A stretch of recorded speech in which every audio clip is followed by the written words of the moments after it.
Hello. Today we are going to study about a topic that is called as dual nature. The dual nature of light. But before we see what dual nature of light is, what it really means, let's see what we have in store with this. The typical definition of dual nature of light, which sometimes in some different kind of curricula come as for a short note of 2 marks, and this is what you're expected to write in that. The light sometimes behaves as a particle, sometimes the light will behave as wave. Thus, the light will exhibit dual nature. The example in which the light behaves as particles is photoelectric effect. There are more, and there is something called as quantum effect as well. But let's take to one example. The example in which light behaves as wave is interference of light, there is diffraction of light, and many more, polarization as well. So it is a well-established fact, and people, not just people, the scientists also agree on this, that the light does exhibit dual nature. Now, I don't like this kind of concept at all, where we just say that the light exhibits dual nature. So sometimes light will behave as particle, sometimes the light will behave as wave. Why? I don't like if I don't get these answers. The question is why? Why would light behave as particle in some situation? Why would light behave as wave in some other situation? Why not particle all the time? Or why not wave all the time? Who decides that a light is going to behave as particle in the next 5 minutes? Or who decides that the light will behave as wave in the next 5 minutes? Is there a gear? In car there is a gear. If you put it on the reverse gear, the car will go behind. Otherwise, in all other gears, the car will move forward. Does the source of light have that kind of gear mechanism that if it is put in the reverse gear, light will behave as particle? If it is put in the forward gear, the light will behave as wave. Is there anything like that? Is it always random? Or is there some order in this randomness? What is the true meaning of dual nature of light? This is what is being written is a typical answer which students write when they are writing a short note. Uh, as far as I am concerned, short notes are completely unscientific. They should be banned. The question like short note should be banned because you are expected to write what you have learned and not actually learned, what you have mugged up, what you have rectified, what you have studied a bit and remembered a lot. This is what people write in short notes. Not scientific at all. Remembrancy is not science. Science must be about knowing the basics, knowing the logics, and applying those logics, applying that knowledge to find out what is the truth about it. Like I'm trying to do it in this topic. This is a very superficial answer. So this is a 2 marks question and you get 2 marks for some stupid, let's not call it stupid, let's say it is a superficial blabber. Some people just blabber and they get 2 marks for it. That's all it is. But I think this topic is more than 2 marks. It's worth a lot more because there is some understanding at stake here. And understanding is far more valuable than 2 marks, 3 marks, 5 marks. It cannot be counted in numbers. Understanding is quality, marks is quantity. I am a big fan of choosing quality over quantity if one of them have to be chosen. So let's try to stick to quality. Let's try to see what the dual nature of light really means. And then we will try to see if our understanding also explains this that has been written. Meet a intellectual porter. I'm sorry to say this. A coolie at railway station lifts others' loads. You can go to a railway station, there are some people with a red shirt. And there is a badge that they wear.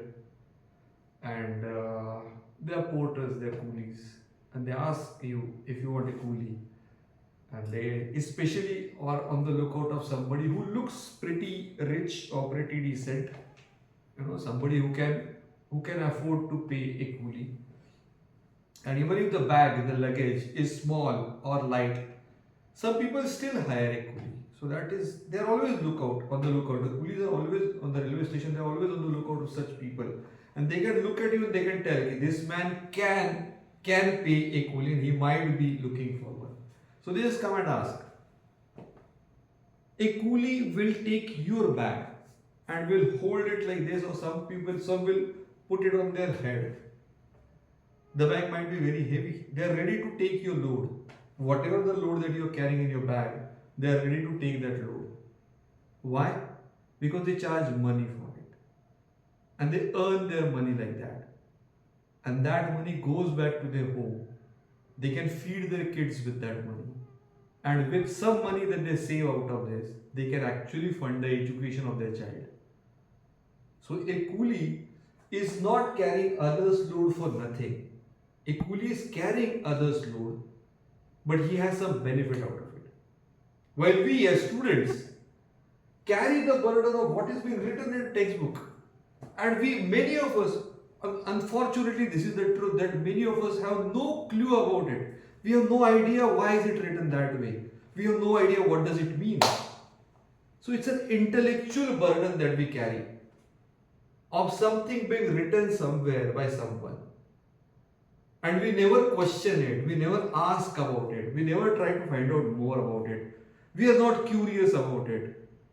As a result of that, the load remains load. But the problem is, unlike the coolies, we are paying for the fees, for the load that has been put on our heads by others, by scientists who have discovered something, by Newton who had discovered so many laws, by a physics teacher who is coming to the class and delivering all those lectures on Newton's laws of motion. All of them are putting their load on our head, and we are paying for it. A coolie is better; he gets money for putting the load on his head. We have a lot of load on our head, and we are paying for it. That's not good. So what can we do? No one is going to pay us. At least we can do one thing. We can reduce the load, or we can make the load zero. The intellectual load will become zero if we completely understand. And that is the entire aim of it. If we truly understand, by asking about it, by being curious about it, by trying to find out the truth of it, the load can be reduced to zero. It's like we declare that we are no longer the coolies on the platform. A coolie has no right to open the bag. He cannot check what is there in the bag. But we as students, we have the right of opening out every load, intellectual load that has been put on our head. And once we open it, we'll know what it is. And by understanding, the load that we carry can be reduced to zero. What do I mean by reducing the load to zero? Before the examination, students are trying to mug up everything. There is a lot of load, there is a lot of burden, there is a lot of stress. Because they want to remember it till the examination. But if you completely understand it, you don't need to remember it. You can regenerate it. You can write it there and there. There is no problem of remembering. You don't have to remember it. Like Newton's law of motion, first law of motion. I don't have to remember it. Because I know where it comes from. I know every bit of it. Similarly, if you understand what it means, then you will not have to remember it. And that's the whole exercise. Only the one who asks shall know. I am trying to initiate this by saying, I will ask. And hopefully my students will ask as well. Let's see. Now what does Max Planck say about this? This might come as a surprise because some people may not be knowing Max Planck. Max Planck was a scientist. And he had put forth many of his, theories, discussions, discoveries. His most famous theory was quantum theory.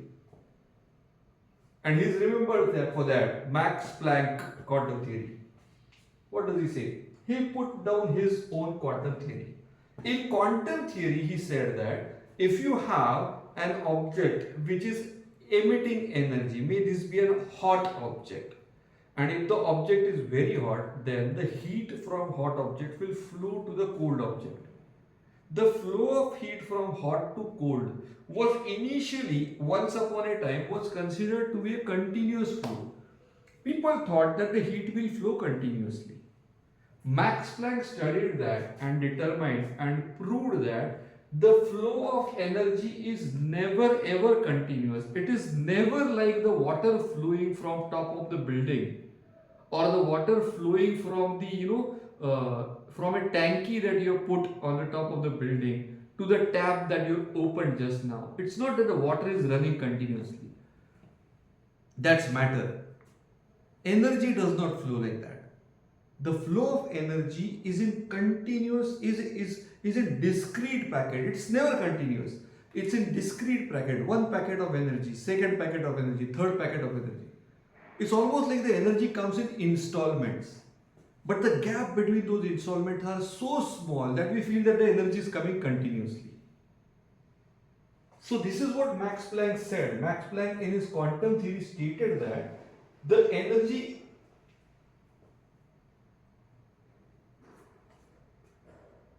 Max Planck said that the energy is radiated or the energy is emitted not continuously but in discrete packets.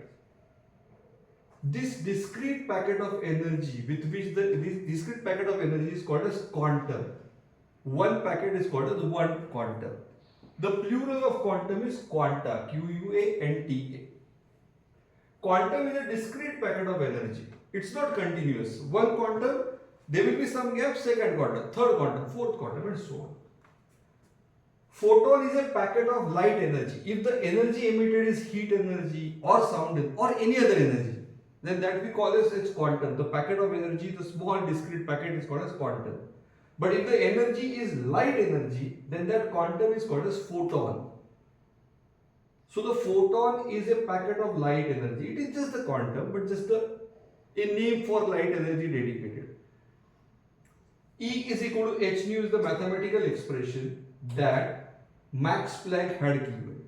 E is the energy of every photon or every quantum, and that energy of one quantum is equal to h into nu, where nu is this V-like thing is called as nu. This is the frequency of the quantum. H is Planck's constant. The constant that is invented by Max Planck is called as Planck's constant. The value is given 6.63 into 10 raised to minus 24 joule second.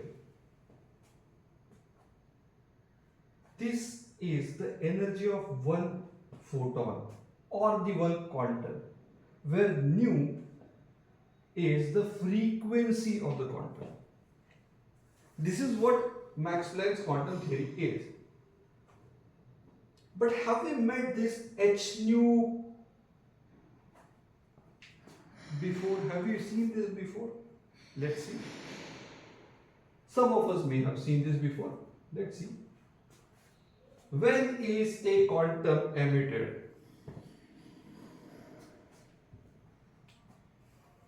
This was stated by Niels Bohr.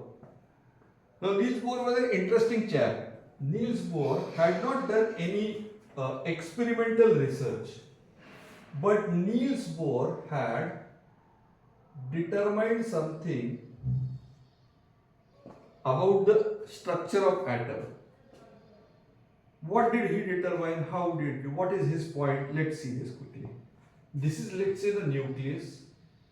Around the nucleus will be first orbit. The first orbit is the orbit where the two electrons can live, the first primary two electrons. The second orbit is where we will have 8 electrons, and so on. Now what happens is there are 2 electrons here, there will be 8 electrons, at least space for 8 electrons here. Now, if there are many electrons and let's say one of those electrons wants to jump, यहाँ पे for example there should have been 2 electrons here, but there is 1 electron where it should have been here, but this electron has been taken away. Something happened, the electron got some energy, the electron moved out of the orbit. What happens is, Niels Bohr already stated that the Bohr's atom, the concept was pretty clear that every shell, first shell, second shell, third shell, every orbit has its own energy level. So the electrons in the first energy level are energy of this. Second shell electrons will have higher energy. So they will at higher energy level. If one electron from this first shell gets some energy, will go to second or third shell. So from here the electron can go. After that, what will happen? There is a possibility of one electron here. So some electron from the second shell will come here. Niels Bohr stated that if EP is the energy at the higher energy level, at the higher, this is the higher energy level, this is the higher shell, there the energy is EP. And at the lower energy level, lower shell, the energy is En.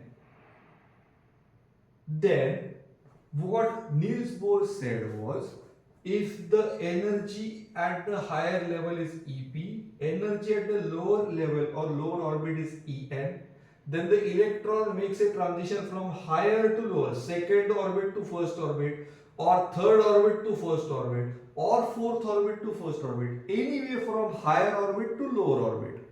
If the electron is making transition from higher to lower orbit, then the difference in the energy, higher orbit ka energy high, lower orbit's energy is low.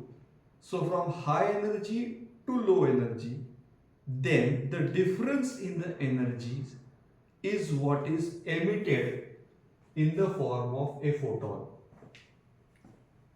This was proven by Niels Bohr.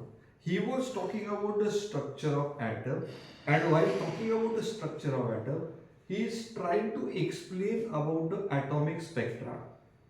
Whenever we get some kind of radiations from an atom, when will we get the radiations? When will we not see the radiations? This is attempted to be explained by Niels Bohr.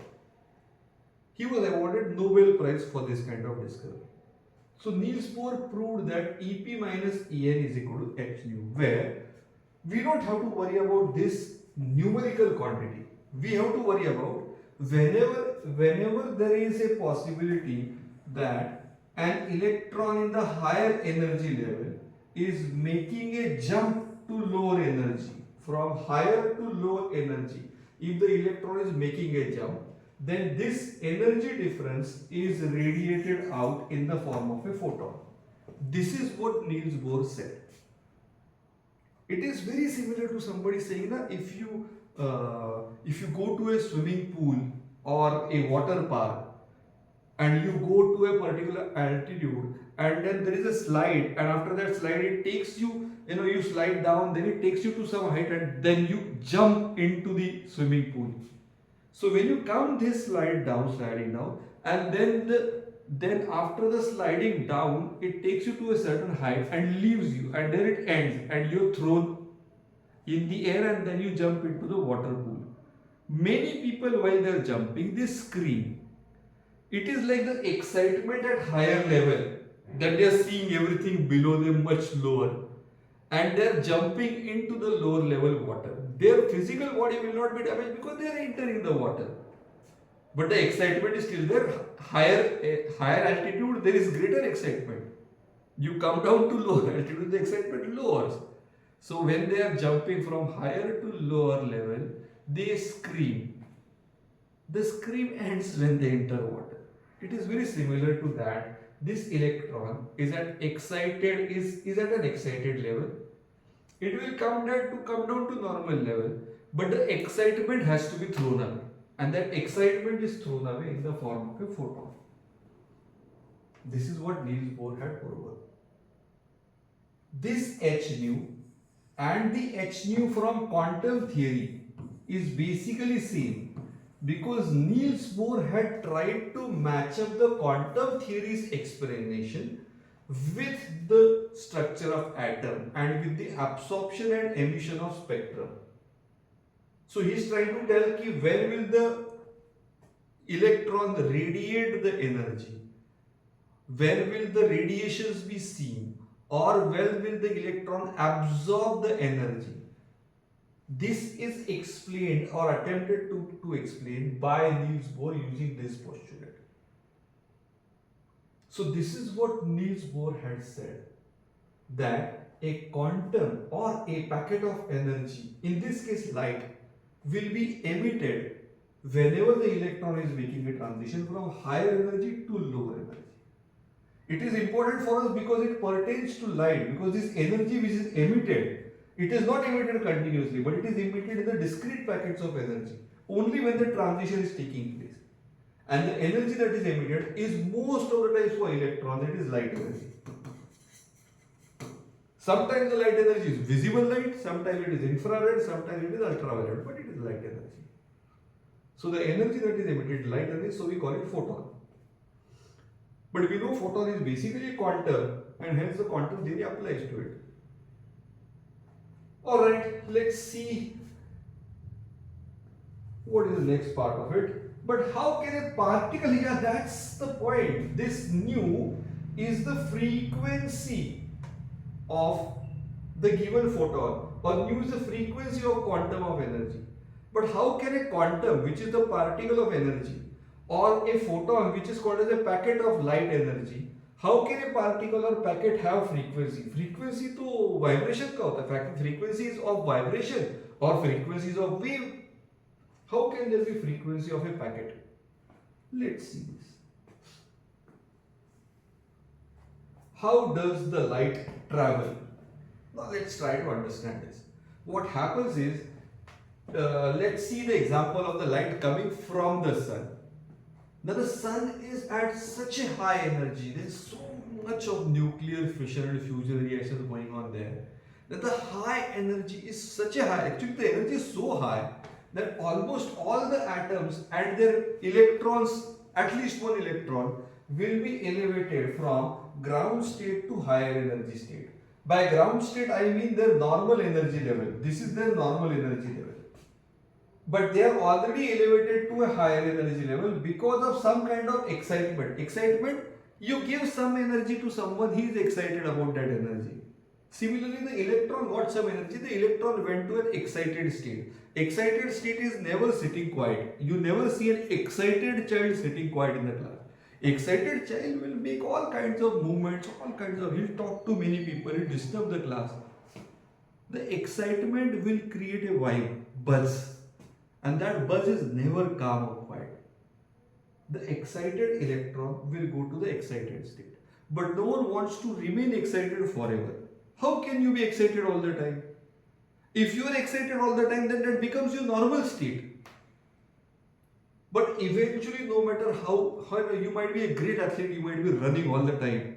When you go back home, you want to eat, sit down and then sleep. You don't run while you are sleeping. It is not possible. So eventually you go down to a minimum energy. The electron wants to come from higher energy to lower energy.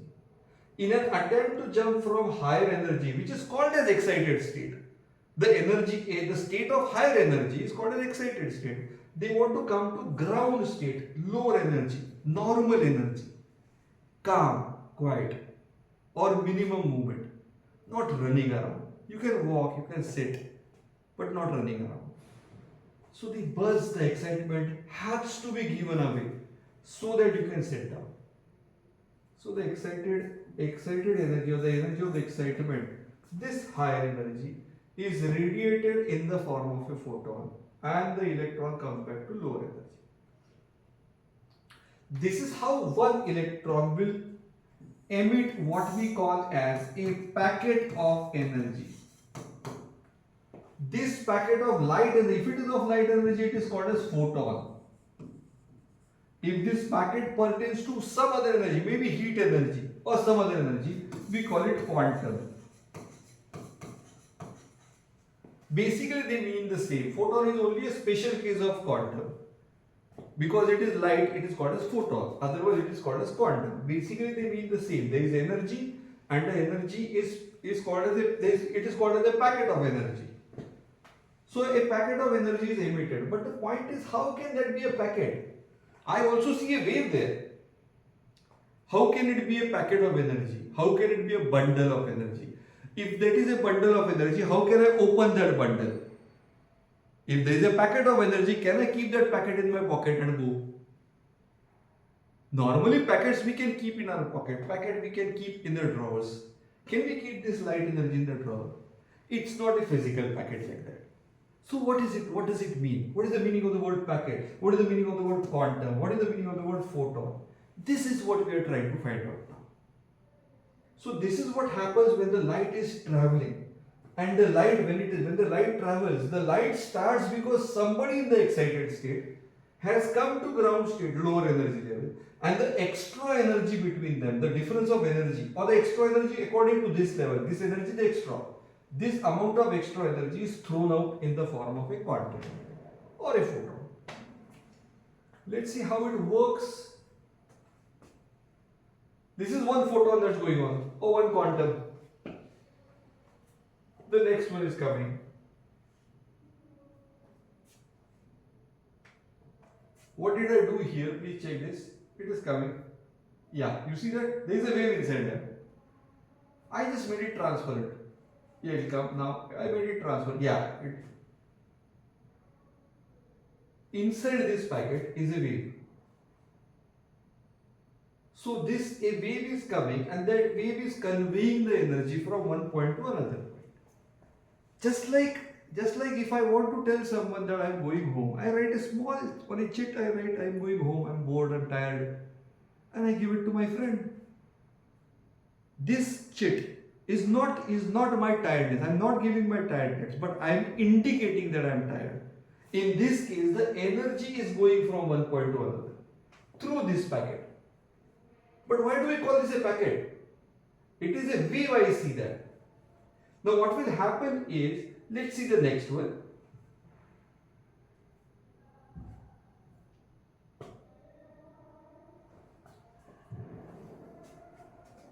How does the light travel? There is one packet, second packet, the third, the fourth, the fifth. 1, 2, 3, 4, 5, 6, 7, 8.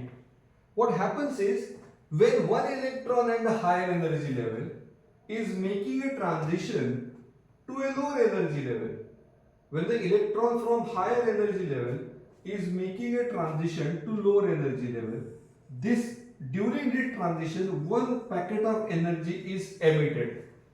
It is thrown away. But then, this will only be one packet and will keep on traveling like these packets are traveling. But that's not light. But this is light. But this is not going to come continuously because the transition has taken place. Now this electron is not going to throw away any further energy. And if you don't throw away any further energy, it will not reach to us. This is very simple. If I am eating somewhere here and I don't clean up and I leave it here, then some insects will come and will take their share of food. But they will only eat the food that I left. But the trouble is, once I am gone, I am not going to come back and eat again here. So the insects will not get another food, another packet, another bite to have. Similarly, the electron is exhausted its extra energy. Now the electron is at its normal energy. This electron will not emit any further energy. The next energy packet will come again when the next electron will make a transition. When will the second electron, neighboring electron, or far away, the electron far distant, will make a transition to ground state? We don't know. No one can predict that. As a result of that, there is this packet, this packet, this packet, and there is a gap between them. The gap between the two packets is indicating that we don't, after one electron that released the packet of energy, some other electron also came down to ground level and also released its own packet of energy. This is very similar to you being, you're out and it's very cold outside, but the room heater is already on. So when you come into the room, it is already warm. You immediately take out your sweater. Because from a very cold environment, to a warm environment. Now the sweater is an accessory. Similarly, when you come from this energy level to this energy level, the extra energy is an accessory, you leave it. So the people throw it away. This is how the packet of energy will come, but this will not happen all the time with one electron. So the some other electron has to come down from here to here, and then it will leave one more packet of energy. And there will be some other electron which will give one more packet of energy, one more packet of energy. For that, the electrons have to be making transition continuously. And the electrons transition, will that happen one after another? Or will that happen with some gap? No one knows. As a result of that, there will be or there can be gaps between the two packets. But then anybody can say, sir, the packets are going continuously. There is a gap, but the uniform gap is there. The gap is uniform. Will it be like this all the time? No. The gap may be uniform, may not be uniform. We can't tell. The reason being, in whatever be the source of light, this one or even the screen is emitting some light now. These sources of light are composed of billions of electrons, trillions of electrons. Billions and trillions are far too small actually. They have enormous number of electrons, and which electron will make a transition when, we don't know. It's just that the electrons are so many in number that at every point of fraction of second, every instant of time, some electron is making transition, so we see it continuously. That's why we get the sunlight all the time, but there is no guarantee that the wave will be continuous. So this wave is coming, this wave is an energy. The wave is conveying this energy, the wave is bringing that energy, but the wave is not continuous. There is a gap between that. How does the light travel? There is a final version of it. See, the gaps are not uniform now.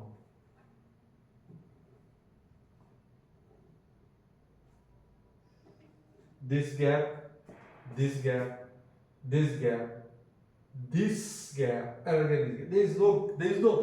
There is a pattern here because I had to design in certain manner using PowerPoint. But in actuality, there is no pattern. We cannot predict what will be the gap of the next particle or next quantum. As a result of this, there is a difference or there is a gap between them. The waves don't have gaps. I hope you understand what I am saying. See this now. If this is a wave, the wave is continuous.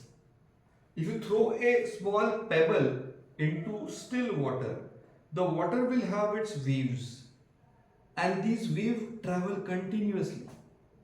You will not find a reason that the water has wave here, then there is still water, and then there is wave. There it is not possible. There will be wave here as well. One pebble cannot create any such obstacle in between that. Wave will be continuous. But here what is happening is this wave and this wave, and there is this gap. There is nothing. There is no wave here. How can this happen?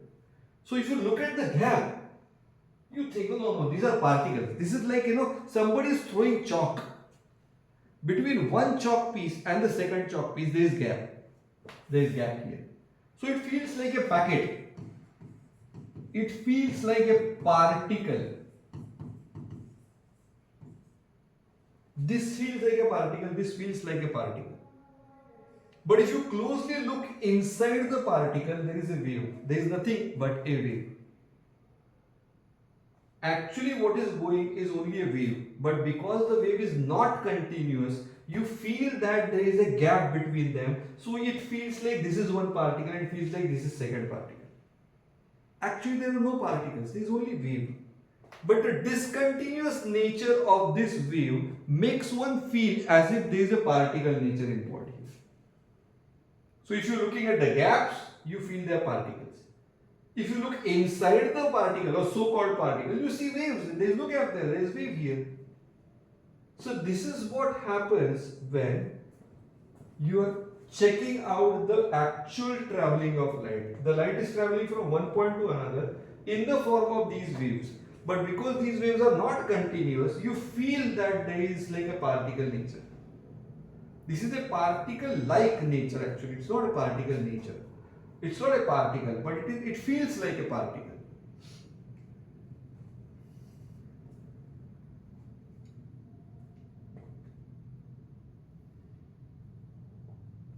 What did I do? I stopped it and now I'm zooming into it. If you zoom into this only, you see it is a wave. But if you zoom out and you see many such particles like this, now you're zooming in, you see a wave. Now you zoom out, you see many such particles. So you say, okay, this is one particle, second, third. Because there is gap, you think it is a particle like this. It is like a suitcase. In this suitcase there is some energy. In this suitcase there is some energy. In this suitcase there is some energy. But if you try to look at a suitcase, there is no suitcase. It is only energy in the form of waves. But because they are not coming continuously, it feels like these are distinctly different waves. And waves having discontinuity is not our experience. So we tend to think that these are like particles. This is not particle, this is only a wave. So this is how the waves travel, and this is how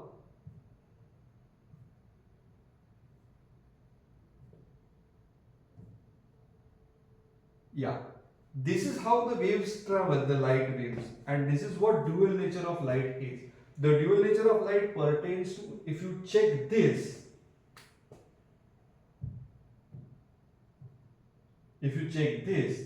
this is a wave, but this wave is not continuous up to this point. So the gap between them makes one feel like this is one particle, this is second particle, or this is one packet of energy. There is no energy here. This is the second packet of energy. So you feel as if they are packets. You feel as if they are bundles of energy. You feel as if they are particles carrying energy. But there is no particle here. There is no atom, there is no electron, there is no proton, there is no neutron in this. The electrons and protons were with the source of light. The source of light has emitted this light, and this is coming in the form of wave. But this wave is seeming like, it feels like a particle. And that is what we call as a photon. So the light has wave nature only, but the gap between the waves makes one feel that there is a particle nature as well. It is not particle nature, it is particle-like nature. And this is what the dual nature of light is all about.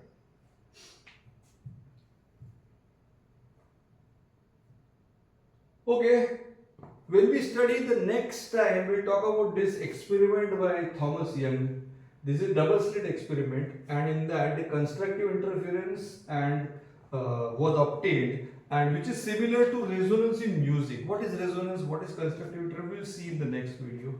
And that was, there is a connection of this with the gap between the two photons, or the gap between the two waves. And because it is connected, that's why I have already put a slide on this saying this is what we'll start in the next video. That's the double slit experiment. This is what it will look like. We'll see it in the next class, next time we see a video. So the summary: an electron jumps from higher energy to lower energy by emitting a quantum, by emitting a packet of energy. By emitting energy, Ep minus En is equal to h nu is the governing principle equation for this. This was given by Niels Bohr. Similarly, electron in the sun emits photons. The electrons in the sun will emit photon when they come from higher energy to lower energy. What will happen to them when they come to lower energy? There are continuously nuclear fusion and fission reactions going on which release a lot of energy. So the electrons at lower energy will again absorb that energy, eventually go back to higher energy and emit the particles again. That's how we are getting the packets continuously. That's how we see light continuously from the sun. But there is a limit to it. What if the fission and fusion reactions die out? Then the sun will no longer be emitting light. And there is a lifespan to every star because of that. But we are not getting into that yet. There is a limit. Chandrasekhar had put a limit about when will every star become into a black hole or not. But we're not getting there yet. This is not the point of discussion. The point of discussion is only about emission of light.